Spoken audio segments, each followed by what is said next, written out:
What do you think of talking pictures? Oh, I like talking pictures.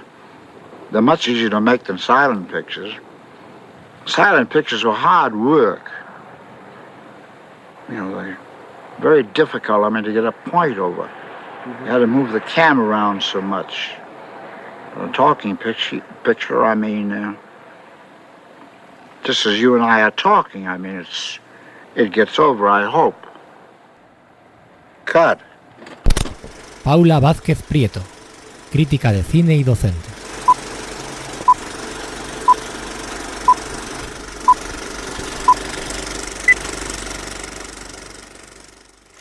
Dentro de la historia del cine es una figura clave para lo que se conocen como los pioneros, o sea, aquellos cineastas que llegan al cine no porque el cine tuviera prestigio o estuviera vinculado con el arte, sino que era un oficio, un trabajo posible.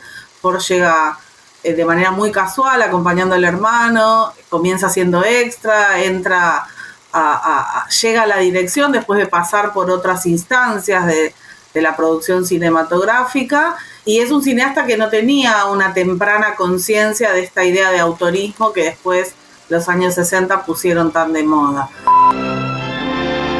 Dirigido por John Ford, de Iniciativa Spot. Capítulo 1. Pioneros y fundadores.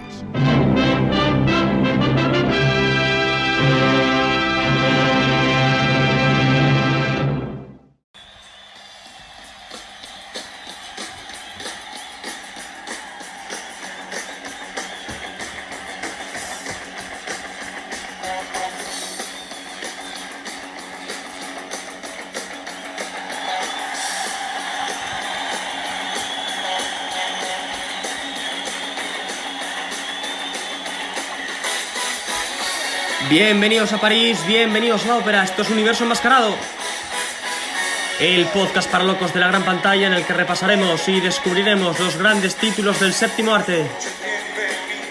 Os habla el fantasma de la ópera. Toma asiento, nos has encontrado.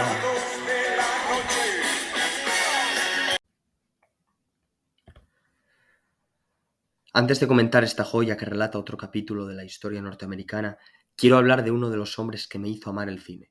John Ford, que no se llamaba así, sino que su verdadero nombre era John Martin Finney, nacido en Cape Elizabeth, en Maine, hijo de emigrantes irlandeses John Augustine Finney y Barbara Curran, quienes le transmitieron su gaélico natal. De hecho, hay dudas acerca del verdadero nombre del infante que se convertiría en uno de los cineastas más colosales de todos los tiempos, y en más de una ocasión él mismo llegó a asegurar que su segundo nombre era Aloysius, aunque familiarmente también lo llamaban Jack. Para los que no estén al tanto, que sepan que Ford tuvo que desplazarse a Maine, ya que era el menor de muchísimos hermanos, y las dificultades económicas lo obligaron a viajar a Portland para que completara sus estudios de secundaria, donde solo destacó por poseer un gran talento caricaturesco. Trabajó en el departamento de publicidad en una fábrica de zapatos y, según cuentan, intentó entrar en la Academia Naval de Annapolis, si bien no fue admitido. No obstante, el maestro demostró en numerosas ocasiones su amor por la marina y fue marino, desde luego, y también militar. Participó en la Segunda Guerra Mundial como oficial de los servicios cinematográficos de la Armada estadounidense, donde realizó varios documentales, siendo el más destacable uno titulado Nazi Concentration Camps, ordenado por el presidente Eisenhower para mostrar la liberación de los campos, de esas fortalezas del horror que tantas veces hemos visto en la gran pantalla. Pero no solamente en la Segunda Guerra Mundial, sino en la de Corea y en la de Vietnam. En cuanto a la primera, cito un documental que se llama Esto es Corea, filmado en 1951, y en lo que atañe a la segunda, Vietnam, un documental donde Ford fue productor ejecutivo.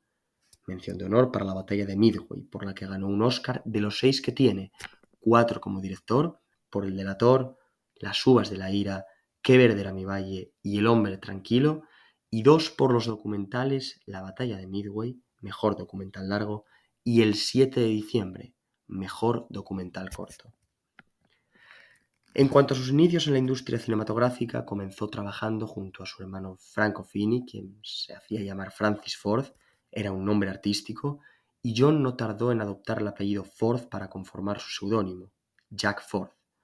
Fue regidor, doble de acción, atrezista, actor y asistente de su hermano, quien constituyó su primera influencia y quizá la más importante en su forma de hacer cine. Se dice que su primera película fue El Tornado, un cortometraje perteneciente al western que filmó en 1917 en la época silente, donde rodó 62 películas, de las cuales 25 fueron del oeste, llegando el primer gran éxito en 1924 con El Caballo de Hierro, una cinta protagonizada por George O'Brien y Max Bellamy. Al primero lo podéis ver en La Legión Invencible y Fort Apache, ambas del maestro.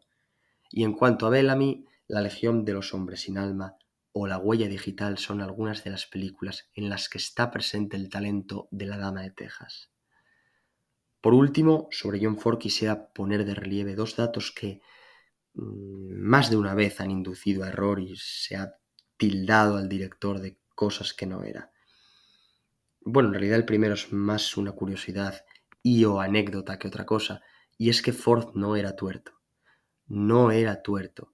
Esto lo piensa mucha gente, aunque lo cierto es que se vio obligado a utilizar el parche debido a una operación de cataratas que salió bien, pero se quitó los vendajes antes de tiempo porque le molestaban, de forma y manera que su ojo derecho se volvió hipersensible a la luz y de ahí el parche.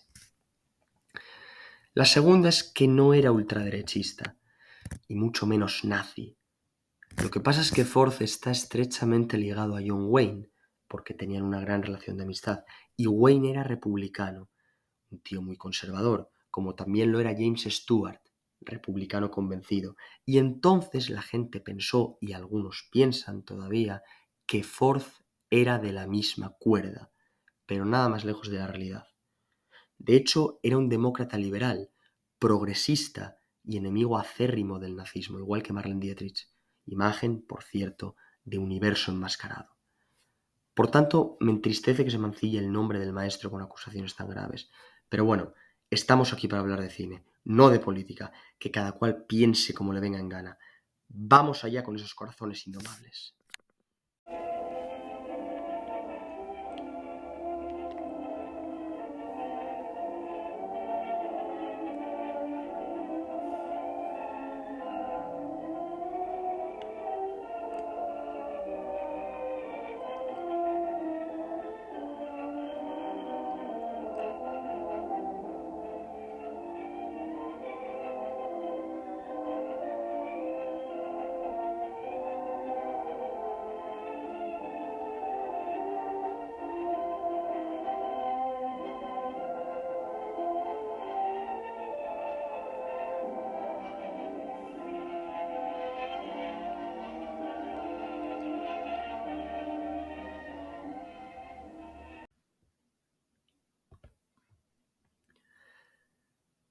Año 1939. Adaptación de la novela de Walter Edmonds, Los colonos, El valle del río Mohawk, un nuevo capítulo de la historia americana, la revolución, el patriotismo, la bandera, la lucha por la supervivencia y por empezar una nueva vida. Esos son algunos de los temas que explora la película, rodada en glorioso Technicolor y la primera de John Ford en este sistema, por cierto. Ya sabéis que la mayoría de obras maestras de Ford, o las películas más reconocidas que tienen tal consideración, están grabadas en blanco y negro, siendo El hombre que mató a Liberty Balance la última que está bañada por la escala de grises, por ese claroscuro tan cautivador. Y digo la mayoría porque filmó películas en color que bien merecen ese tratamiento. Centauros del desierto o El hombre tranquilo mismamente. En cuanto a Corazones indomables, se trata de una obra a la que le profeso un cariño enorme, ya que fue una de las primeras que vi de John Ford. Aquí conocí a Claudette Colbert, que venía de ganar un Oscar por Sucedió una noche de Frank Capra en 1934. Por si no lo sabíais, ella no se llamaba Claudette Colbert, sino Emily Claudette Shoshone, aunque la bautizaron como Lily, en honor a la actriz Lily Langtry, una de las primeras celebridades sociales. Bueno, pues Claudette Colbert encarna en esta película a una mujer que se llama Lana Borst, esposa de Gilbert Martin, interpretado por Henry Fonda. Ella es una chica que viene de una familia acomodada, de la ciudad, en contraposición con él, que es un hombre rural, de campo, humilde, etcétera, etcétera. Entonces, desde el primer momento se ve el choque de contrastes, las clases sociales. Hay una escena cuando están viajando desde Albany al Valle del Mohawk que van en el carro y hay moscas revoloteando alrededor. Y Henry Fonda le dice, eso es que va a llover pronto. Y ella pone una cara de disgusto, en parte por las moscas, en parte porque llueva, pero pone una cara de disgusto que es un poema. Va con un semblante, con un rostro compungido, resignado, pensando, Dios mío, ¿dónde me he metido? ¿A dónde me lleva a vivir este hombre? Y luego ya, en la casa, cuando están en el salón, aparece un indio que se llama Blueback, al que da vida el jefe John Big Tree. Este señor se llamaba en realidad Isaac Johnny John, y además de actor fue miembro de la nación Seneca. Los Senecas se definen a ellos mismos como una nación de la Confederación Iroquesa. ¿Y qué era la Confederación Iroquesa?, me preguntaréis. Pues ni más ni menos que un conglomerado de 5 tribus, posteriormente 6, con el ingreso de los Tuscarora. Esas 5 tribus eran los Mohawk, los Oneida, los Onondaga, los Cayuca y los Seneca. Este hombre pertenecía a esta última. Eran gente montañesa que vivían en los márgenes del lago Seneca y del río Genesee, la actual Nueva York. En fin, después de este paréntesis, de este apunte relativo al origen del jefe John Big Tree, que espero que os resulte interesante, volvemos al asunto que nos ocupa. Decía que ella está en el salón y de repente aparece el indio. Y ella, Lana, se horroriza, literalmente. Siente pavor, porque piensa que la va a atacar. Además, Ford filma muy bien esta escena, porque es como que el tipo aparece de la nada ahí, desde la oscuridad, tieso como un palo, y ella comienza a gritar Gilbert, Gilbert, hasta que Fonda llega y le dice, tranquila, es Blueback, es un amigo, no te va a hacer daño, tal y cual. Pero es que después vuelve a la casa y le entrega a Henry Fonda, a modo de presente, de obsequio, de regalo, una especie de vara o látigo, por así decirlo, y le suelta algo como, toma esto, tú pegar mujer para que sea mejor mujer. Y acto seguido se va. Se pira, como si fuera lo más normal del mundo, regalar un látigo, explicarle que sirve, entre otras cosas, para pegar a su mujer y a funcionar. Hasta luego, me vuelvo al poblado. Y claro, ellos se quedan estupefactos. Entonces, esto lo resalto porque, aparte de esa diferencia social, hay un choque cultural, así como una exploración de la idiosincrasia de los indios nativos. Incluso él, que conoce los secretos del cultivo, del campo, las costumbres, las tradiciones del lugar, se queda asombrado ante la actuación de Blueback. Allí con aquello en las manos, como diciendo, ¿pero qué hago con esto? No obstante, bueno, la película mezcla muchas cosas. Western, romance, cine bélico, drama, es una cinta ecléctica, con mucho empaque, que toma diversos géneros para conformar un resultado, un conjunto, a mi modo de ver, bastante atractivo. Propagandístico, bueno, sí, tiene un contenido de propaganda por el tema de la exaltación de los valores americanos, el patriotismo, la bandera, etc. Pero también es la historia. Es decir, estamos ante un relato de la lucha por la supervivencia en uno de los territorios clave de la Guerra de Secesión, como era el Valle del Mohawk. El río Mohawk desemboca en el Hudson, y no es baladí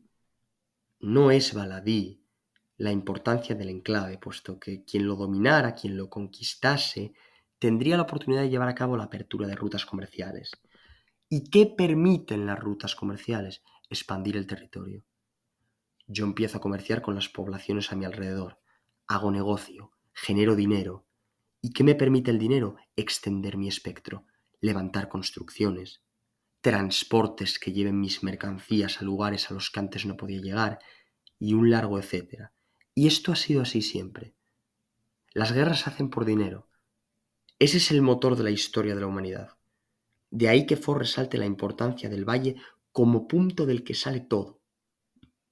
Comunica, junto al canal Erie, el Hudson y el puerto de Nueva York, así como los grandes lagos de Norteamérica, a saber, Michigan, Superior, Erie, Hurón y Ontario, los cuales, por cierto, tenían gran tránsito de mercancías y de todo tipo de enseres. Y este lugar, donde se desarrolla la acción, que, ojo, los escenarios son Utah y los platós de la Fox, pero están tan conseguidos, tan logrados, que parece que estamos en la propia contienda, pero son platós y es Utah lo que vemos. Es como que en cualquier momento, o al menos a mí me pasa, siento que vamos a traspasar la pantalla, como si la mano de Claudette Colbert o la de Henry Fonda o la de quien sea va a entrar en nuestro salón y va a tirar de nosotros. Y eso se debe a la fotografía de Bert Glennon y Ray Renahan y a los decorados de Richard Day y Mark Lee Kirk. Todo ello acompañado de la banda sonora de Alfred Newman, que habéis escuchado antes, ideal para esta historia de frontera. Porque es un relato de transformaciones también, como la de Lana Borst. Ese es el personaje que sufre una transformación más destacada, el personaje de Claudette Colbert. Pero, ¿cómo viene ese cambio? Ese cambio viene propiciado por los avatares de la vida y las circunstancias del momento. Es forzado. Es decir, ella se ve obligada a adaptarse al entorno para sobrevivir. Entonces, otro elemento que me resulta cautivador es precisamente ese, la manera en la que Ford plasma el papel de la mujer en territorios fronterizos. Esa capacidad de adaptación, de resiliencia, sacando toda la fortaleza, el valor, el espíritu de lucha, la rebeldía, las fuerzas de flaqueza incluso cuando no las hay. Todo eso se aúna en el personaje de Lana Borst, Claudette Colbert, y repito, se pone de relieve el papel crucial de la mujer en enclaves de frontera, sobre todo cuando las circunstancias, en este caso el contexto bélico, te obligan a dar un giro de 180 grados para adaptarte al medio y a la nueva realidad, que aunque terrible, provoca o de ella deriva esa evolución del personaje, curtiéndolo y haciendo gala, por supuesto, de un valor encomiable que no se desmorona ni ante las salvas de cañón. Quiero también hacer una mención de honor para Henry Fonda, apodado One Take Fonda, ya que, según decían, conseguía abordar el papel al instante, de ahí lo de una sola toma. Es un actor que siempre me ha encantado y al que conocí en 12 hombres sin piedad, de Lumet, una de las primeras joyas del cine judicial que vi. Esta concretamente es de 1957, donde el intérprete de Nebraska, él era de Nebraska, brinda, a mi modo de ver, una de sus actuaciones más espectaculares. Una de mis favoritas, sin dudas, junto a For Apache, Hasta que llegó su hora y En el estanque dorado, una película fantástica junto a Katharine Hepburn. Tengo más, pero son las que se me vinieron a la cabeza. No obstante, estamos en el Valle del Mohawk en 1939, 4 años antes había hecho su debut en Contrastes de Victor Fleming, artífice de Tierra de Pasión, Capitanes Intrépidos, El Mago de Oz y, por supuesto, Lo que el viento se llevó. Posteriormente hizo Solo se vive una vez, de Fritz Lang, papel protagonista junto a Sylvia Sidney, Jezabel en el 38 junto a Betty Davis, que no Beth, como se empeñan en decir algunos, y ya con John Ford, y justo antes de Corazones Indomables, el mismo año, de hecho, haría El joven Lincoln. Bueno, este es un breve repaso de los inicios de un titán del cine, uno de los actores más portentosos, creo que es la palabra, de todos los tiempos. Tanto es así que el mismo Ford afirmó que el cine era ver caminar a Henry Fonda. ¿Y cómo es su personaje en Corazones Indomables? Su personaje es Gilbert Martin.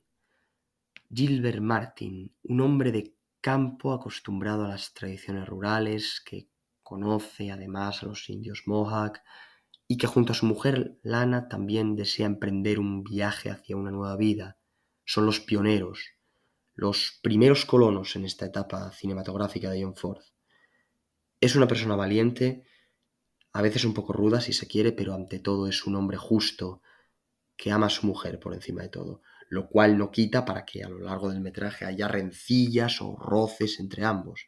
Por ejemplo, cuando ella le dice que quiere ponerse a trabajar y él se niega rotundamente, si bien es consciente de que no hay otra solución, máxime cuando el territorio en el que ellos están, esa zona, ese lado del río ha sido diezmado por las fuerzas británicas acompañadas de los indios.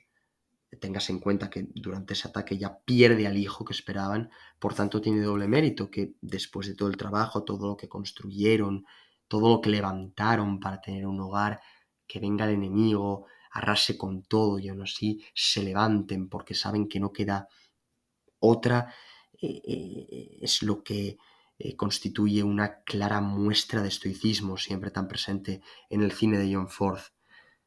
Pero de primera se le dice que no, que ese no es un lugar para una mujer y que en todo caso el que va a trabajar es él, que como tú de empleada, Lana, qué sandeces dice. Pero bueno, sabe que no queda otra y que es el enfado del momento, es más bien la frustración por ver todo destrozado, porque es muy ingrato que después de todo el trabajo venga alguien y te lo eche todo al traste. Pero bueno, en definitiva, ahí vemos otra diferencia en cuanto a la mentalidad de ambos personajes, porque él se nota que ha sido educado en ese contexto de el hombre es el que trabaja, el que caza, el que no llora, etc. Y claro, en contraposición, ella experimenta esa transformación a la que aludía antes.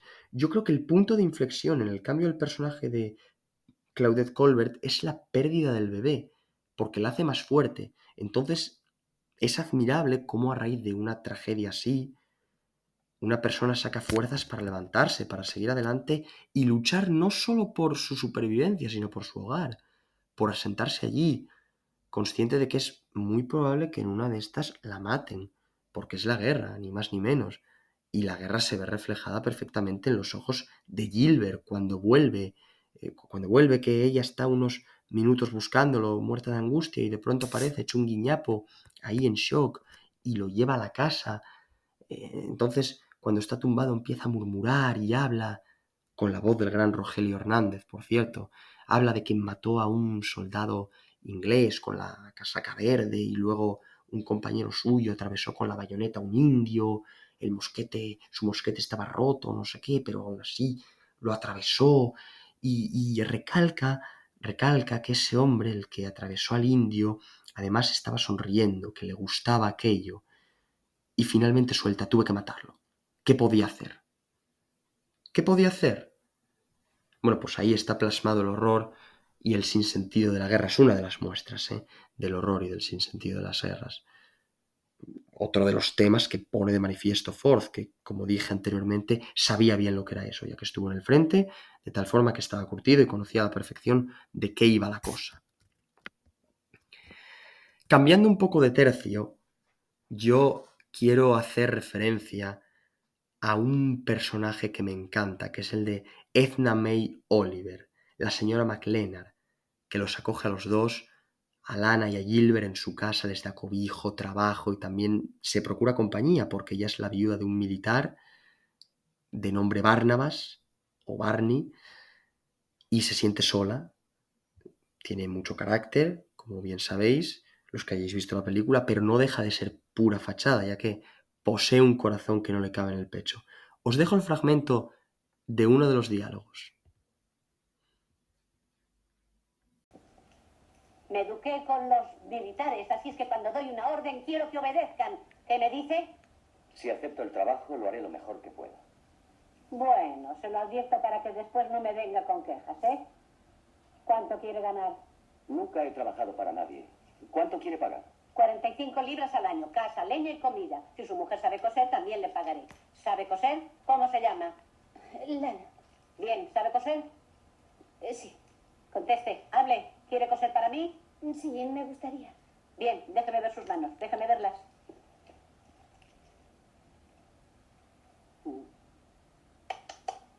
Está decidido. Bien, yo odio coser.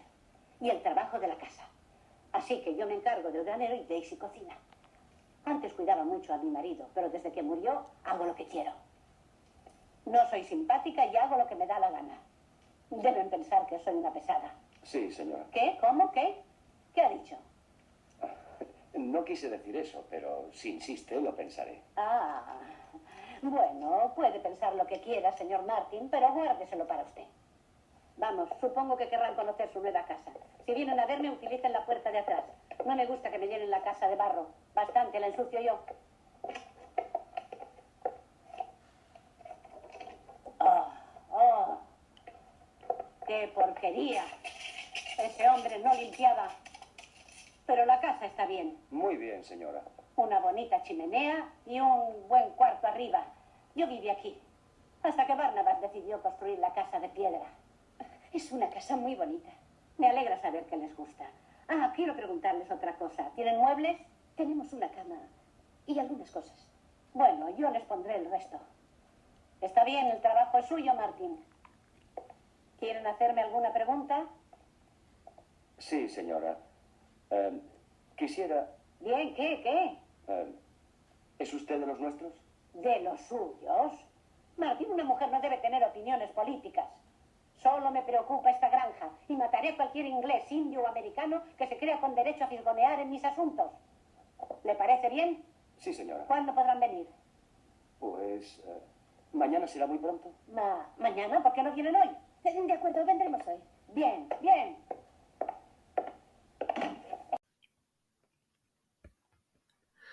Claro, ¿por qué no vienen hoy? Nada de esperar a mañana, ahora que tengo compañía, que dejo de estar sola. ¿Por qué esperar? Son muy humanos los personajes de Corazones Indomables, muy cálidos. No sé si os fijasteis en esa escena cuando ella les está haciendo las preguntas de rigor, que le dice a Claudette Colbert, ¿usted sabe coser? Y ella dice, sí. Entonces le responde, déjeme ver sus manos. Y la forma en que le coge las manos es con extrema delicadeza, como si ella fuese su hija. ¿Entendéis? No hay brusquedad en los gestos de la señora McLean, solo calidez. Las acaricia, es como si fuese algo, como si fuese oro en paño. Sí, y esa escena me encanta verla porque, primero, me gusta mucho el personaje de esta señora, gran actriz, por cierto, y luego cuando ellos se ponen tan contentos que por fin tienen trabajo, tienen casa, comida, y lo de las manos que os digo, que es que le coge las manos, las acaricia así, pero como muy delicado, un gesto muy delicado y dice, sí, servirá. Y adoro cuando ven la chimenea que se ponen como locos y se abrazan porque por fin tienen una casa y un techo. Esa escena es genial. Pero mi favorita es, sin duda alguna, la de la cama. Cuando llegan unos indios a la casa y ella está durmiendo y le prenden fuego y de repente se despierta, los mira muy sorprendida y en lugar de gritar pregunta, ¿qué hacen ustedes aquí? Es decir, vamos a ver, lo normal en esa situación sería gritar de miedo o intentar escapar porque está el enemigo en casa, prendieron fuego. Bueno, pues ella ni corta ni perezosa les pregunta qué hacen allí. Y enfadada, además, como dejándoles claro, oye, que estaba durmiendo y me despertasteis, apaguen ese fuego, apaguen ese fuego. Entonces ellos, los dos indios, cogen la cama y con un par, ella les suelta, no pienso salir de esta cama, no me pienso bajar. Y esos dos hombres, completamente alucinados, cogen la cama y la intentan sacar por la puerta. ¡Gire, gire! ¡Venga, un esfuerzo! Es brutal. Por eso decía antes que la película es ecléctica, porque mezcla diversos géneros, mezcla western, mezcla romance, drama, cine bélico, pero también elementos de humor. Y aquí se ve. Yo recuerdo la primera vez que la vi que me quedé con ese momento que pensé, Dios mío, pero si han venido a quemarte la casa y tú estás ahí tan digna sentada en la cama preguntándoles que qué hacen allí, que apaguen ese fuego, que no me pienso bajar de la cama. Sí, señora. Sí, señora. Me representa. O sea, referente absoluto. Brutal. Esa secuencia es antológica. ¿Qué digo antológica? Histórica. Histórica. Al igual que una de las del final. Cuando se produce otro ataque de los indios y bueno, de los ingleses, porque están aliados con los ingleses. Al principio de la película, cuando dice el general o el comandante de los ingleses les hacen grandes promesas, pues se alían con ellos. Bueno, pues en ese ataque que Claudette está en el fuerte, en esa especie de fortificación, disparando, resistiendo hasta que lleguen los soldados, los hombres, que todo queda destrozado y en la siguiente escena llega Jill y la encuentra ella con el crío, con la cara absolutamente desencajada del horror. Es un gesto extenuado también. En ese momento, o al menos yo, me pregunto, ¿realmente todo esto para qué? ¿Merece la pena seguir pegando tiros aquí? ¿Y hasta cuándo? Porque las guerras suelen durar mucho tiempo. Años. Entonces, a mí esa escena me produce esas sensaciones y me pregunto si realmente todo eso merece la pena. Y mi conclusión es que sí. Mi conclusión es que sí. Porque la pretensión de John Ford no es solamente relatar un capítulo de la historia norteamericana, sino mostrar las consecuencias de la guerra. Y eso que aquí estamos en 1939, con la censura, el código Hays en pleno apogeo, aplicación férrea sobre todas las producciones, y por ello no puede ir más allá. Tampoco pudo reflejarlo con minuciosidad, porque no se lo hubiesen permitido.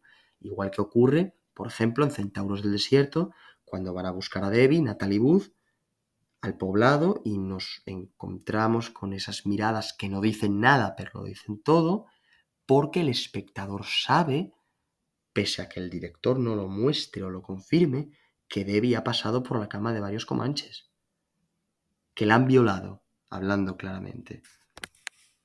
Y con esto quiero resaltar otro rasgo del cine fordiano, que es la sutileza con la que nos relata ciertos sucesos, porque a veces basta con mostrar e insinuar para que el público lo comprenda todo. Y yo creo que el mensaje que él quiere transmitir en Corazones Indomables no es en absoluto propagandístico, pese a esa exaltación de los valores estadounidenses, norteamericanos y el patriotismo que decía antes, la bandera, tal, sino que va mucho más allá de eso, o de una guerra cuya visceralidad, si bien con sus sutilezas, como acabo de decir, debido a la censura, queda patente a modo de denuncia. Él denuncia la guerra.